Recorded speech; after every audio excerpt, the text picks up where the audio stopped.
最快可以拎到呢度嘅永久居留，就係呢度。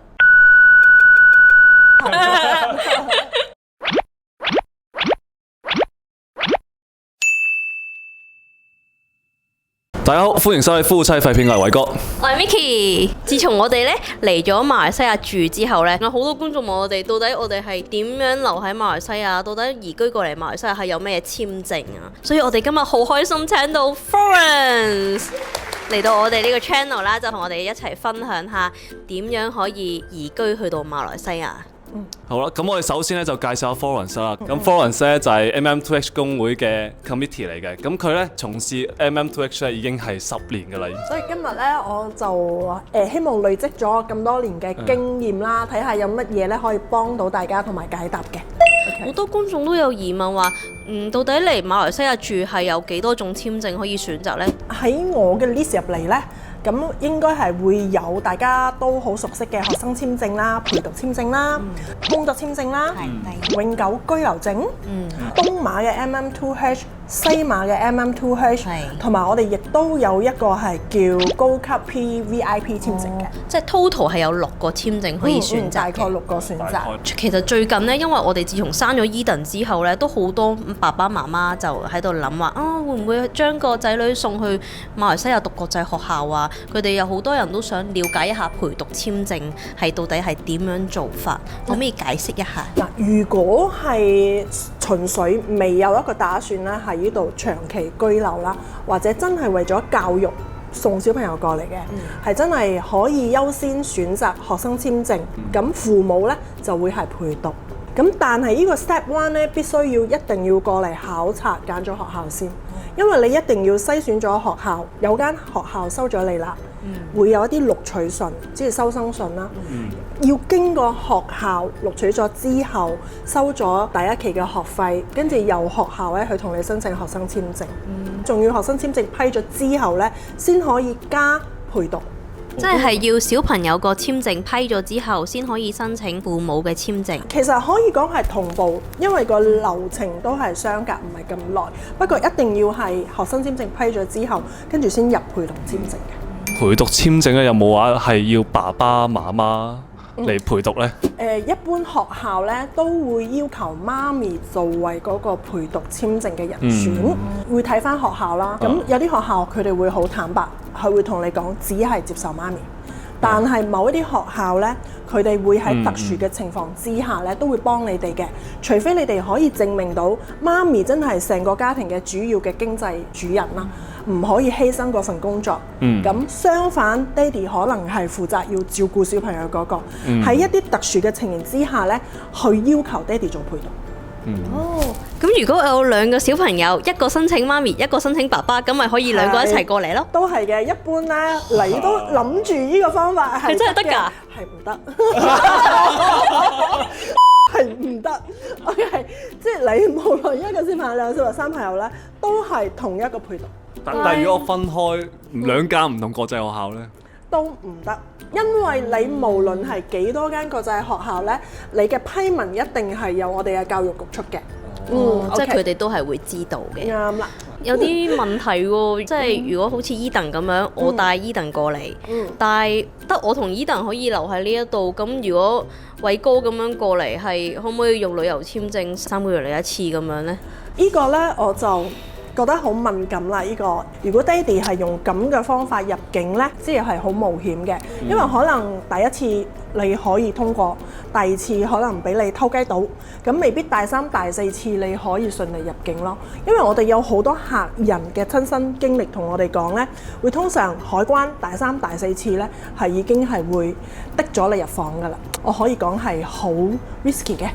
好恐怖㗎，因為我哋其實4年前有個經歷，就係我哋即係過嚟呢個簽證滿咗啦，跟住我哋就去咗泰國走咗一轉，然後再入翻嚟，跟住我哋中途呢，就俾泰國嘅海關的起咗問，然後就好驚啦，因為佢又有槍，跟住我哋溝通又溝通唔到喎，跟住成個過程係好即係覺得呢度好唔安全啊！你哋諗到嘅方法咧，一般上我哋政府都唔蠢嘅，佢哋都會知道你哋係出緊乜嘢方法去留低喺度，即係咁樣所以就用得多唔建議咯。即係咁樣用得多就會俾人係咪 bad list 咁樣就好難入到嚟。曾經有個客咧係直接 blacklist 嘅喺新山嗰個海關。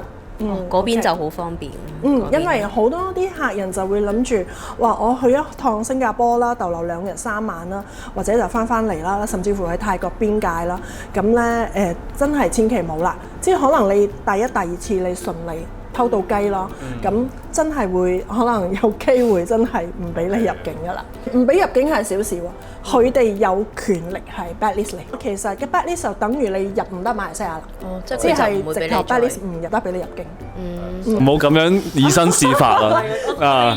嗱，頭先我其實咪有講到嘅，如果你係純粹真係想送個小朋友過嚟為咗去教育，可能就係爹哋依然喺你嘅國家揾緊錢，咁可以考慮。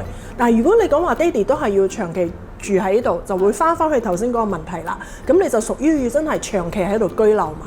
所以呢個學生簽證同陪讀呢，就唔係咁適合一家人留低嘅方法。要補充少少，因為學生簽證呢，仲有一個問題就係每1年都要去 renew。萬一個小朋友可能第2年決定唔喺馬來西亞啦，或者要離開馬來西亞，唔喺呢度翻學，冇學校錄取佢啦，咁個學生簽證就冇辦法去再續㗎啦。咁學生簽證續唔到呢，咁自然咧陪讀簽證咧係都不能續到嘅。陪讀簽證個申請費用大概係幾多呢？陪讀簽證嘅申請費用就唔高嘅，咁就睇下每間學校嘅收費唔一樣。咁一般咧可能最低1000馬幣到3000馬幣等啦，即是講都係睇翻學校。即係已經包埋學生簽證，包埋呢個陪讀簽證。我打個譬如可能1500蚊啦，咁可能係學生嘅，咁可能媽咪又再加多少少費用係媽咪嘅，即係陪讀嘅咁咯。即係會2個收費，學校會負責幫你處理呢個部分。如果真係有興趣送小朋友過嚟呢邊讀，咁呢個陪讀簽證其實都係幾方便。係，但係就冇得一家人一齊。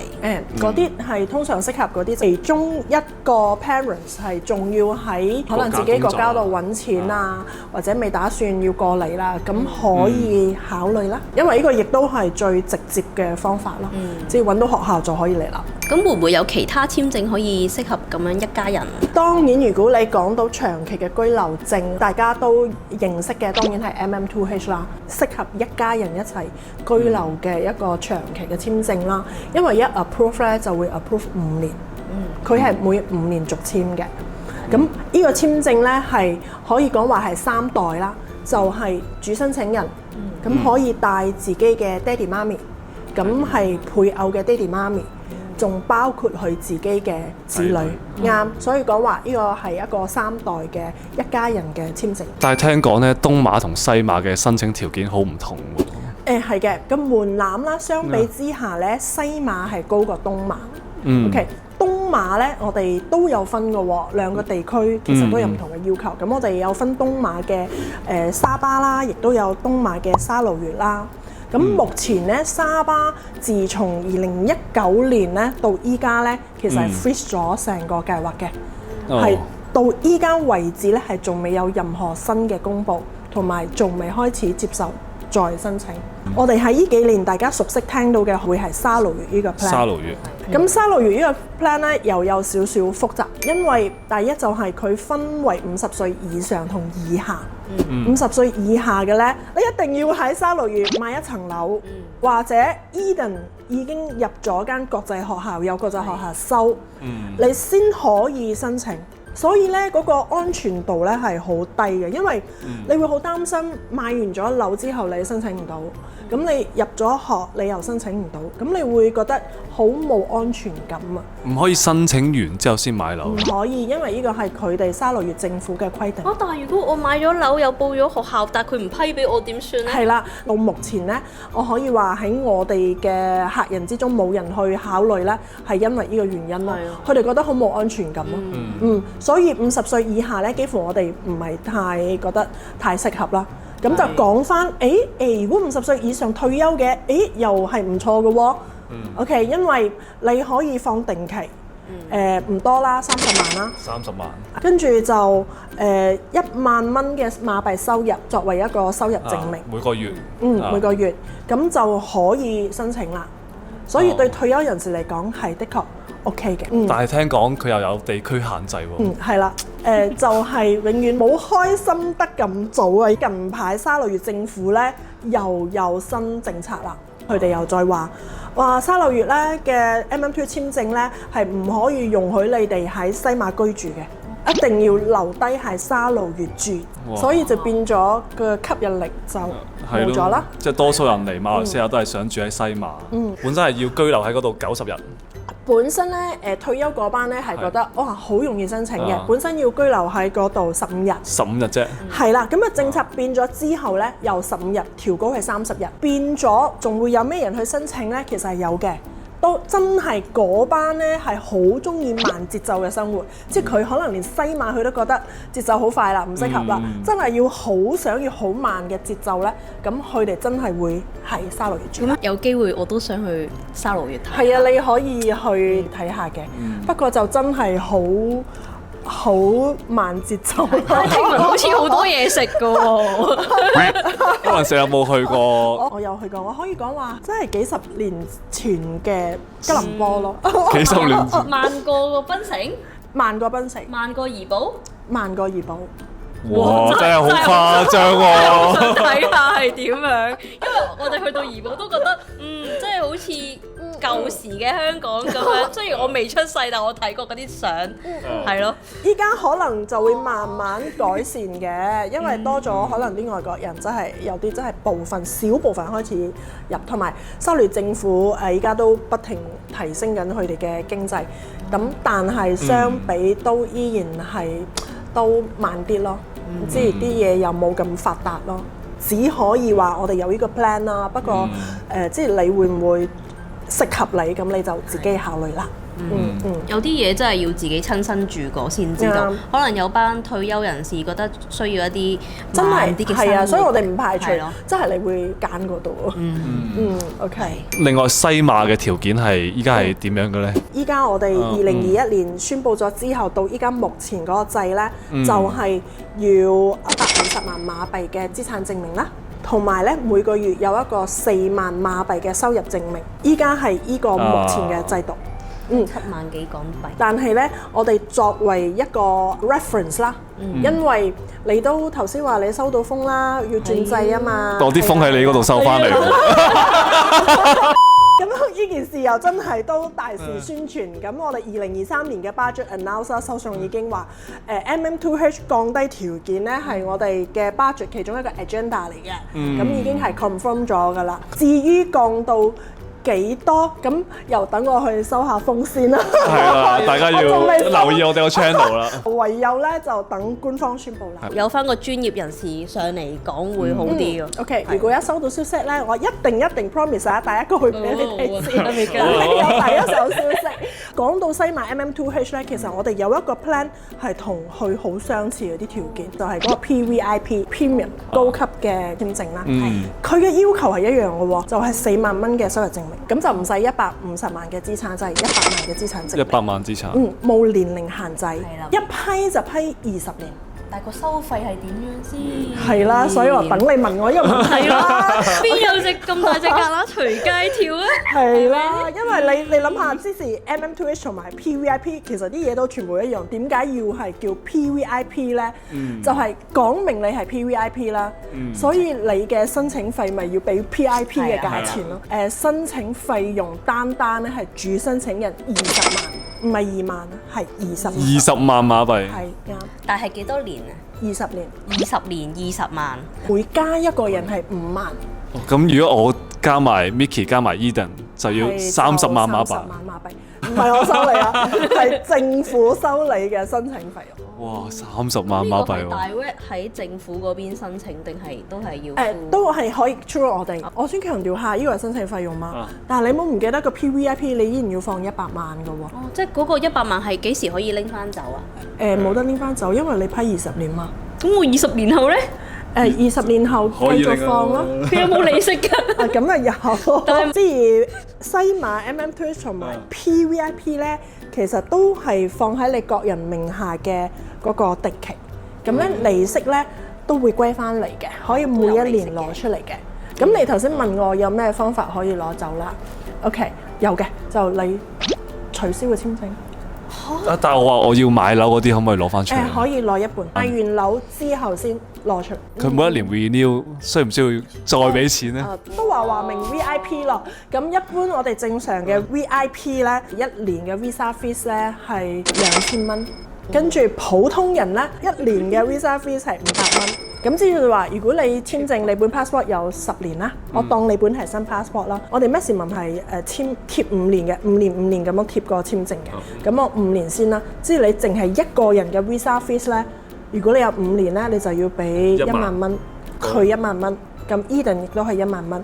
淨係 visa fees 咧就係3萬啦已經，都幾和味下喎，都係明 VIP 啦，仲要係 premium 但係佢 VIP，出入係有一條特別嘅通道，唔係淨係 PVIP 嘅特別通道，其實 MM2H 都有嘅已經有特別通道，唔係幾抵喎。係啊，即係如果你話你想申請，我唔阻止你啊，除非你淨係面對一個問題啦，可能你真係有年齡嘅限制，因為西馬 MM2 係35歲以上先申請嘛，除非你真係好需要嘅簽證，咁你係未到35歲，咁樣唯一可能你可以考慮 PVIP 咯。即係你好中意馬來西亞，但係你又唔夠稱，你就可以申請不可自拔嘅地步，咁你就可以考慮 PVIP。我想問申請 PVIP 係咪會快啲嘅咧？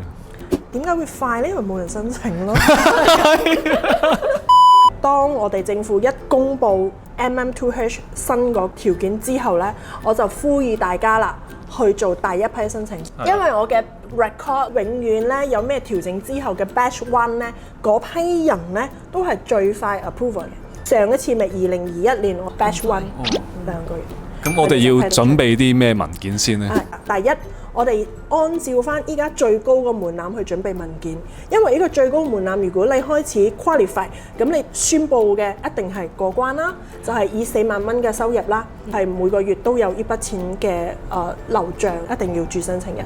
咁之後你可以準備良民證啦，如果係香港嘅話咧，就依家都要排隊大概2個月嘅時間。嗰張嘢係 valid 1年嘅，所以你依家去申請得嚟咧，可能等到佢宣佈，可能都差唔多 match 到嘅時間。流水帳啦，同埋良民證，依家可以準備定先啦。銀行嗰嚿錢就要擺喺準備定呢度嗰嚿錢咧，係你可以準備啦。因為如果毫無意外，佢都係一樣要你有一個資產證明嘅。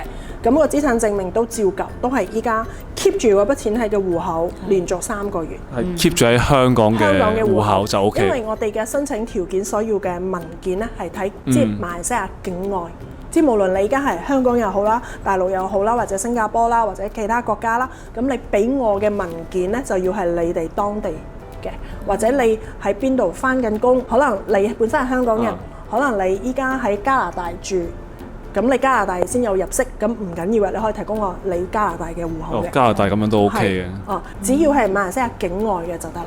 如果我嗰筆錢喺銀行做緊定期，但係都係 keep 住喺嗰個戶口，係咪都 OK？都 OK，資產證明都一樣，無論邊個國家嘅資產證明都可以一齊計嘅，甚至乎可能有啲客可能佢本身香港嘅資產唔夠，可能有啲資產會配喺其他國家嘅，咁你可以將幾個文件 combine 一齊嘅。但股票戶口嗰啲就唔得。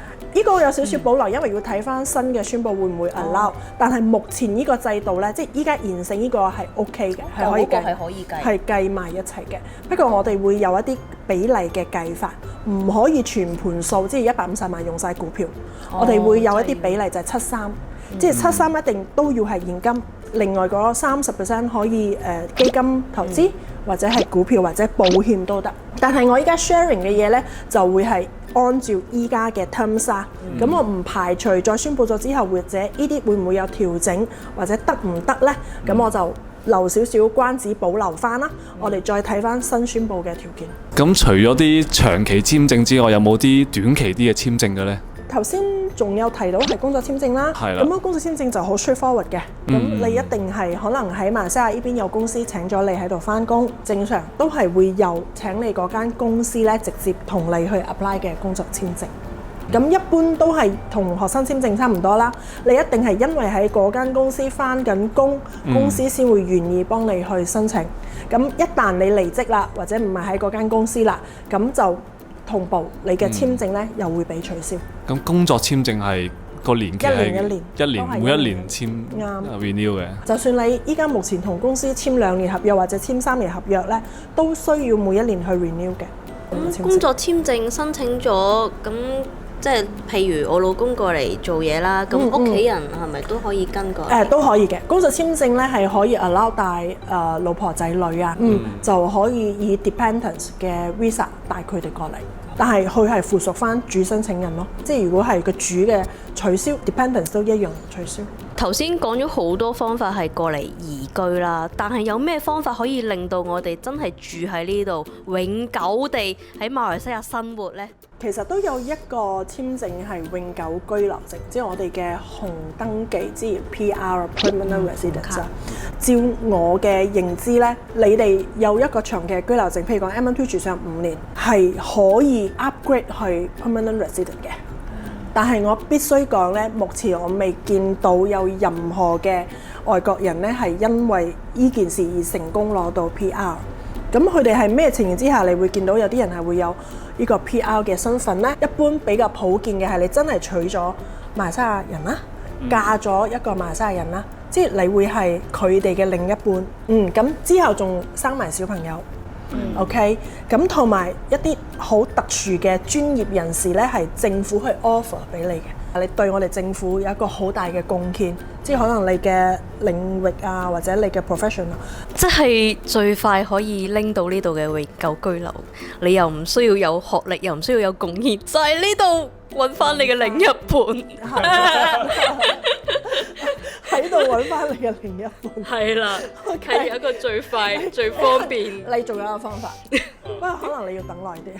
Eden 取咗嘅真係㗎，可以㗎。如果 Eden 真係取咗嘅本地人，咁佢哋可以帶埋你哋，即係可以申請埋你哋做永久居留。人生好似充滿咗一個希望咁喎。但你慢慢等下啦。十幾年之後又係一條好漢。但係如果佢中意咗個鬼妹仔咧？咁你我要阻止佢。好開心今日邀請到 Florence 上嚟我哋嘅 channel 同我哋分享大馬移居嘅資訊。如果大家呢有乜嘢問題啊，或者你哋對移居馬來西亞有啲乜嘢即係好想問呢，你哋可以喺下邊留言啦，又或者可以 inbox 我哋 Facebook 啦。嗱，我哋就會問下 Florence 啦，佢都會幫你哋去解答。係。咁我都多謝夫妻肺片今日請咗我上嚟啦。咁我將我識嘅嘢就喺今日呢度分享俾大家。我都唔排除我有啲嘢都唔識嘅，但係你放心，一樣 inbox 入嚟，我都會盡量咧幫你揾個答案嘅。係，多謝 Florence。OK，係啊，多謝 Florence。係啦，咁我哋今日呢條片咧就到呢度完結啦。如果大家中意條片咧，就叫做俾個 like 啦；未訂閱我哋嘅朋友咧，就叫訂閱我哋啦。同埋記得撳埋個鐘仔啦，我哋有最新嘅影片你就會收到通知啦。我哋下一集再見啦，拜拜。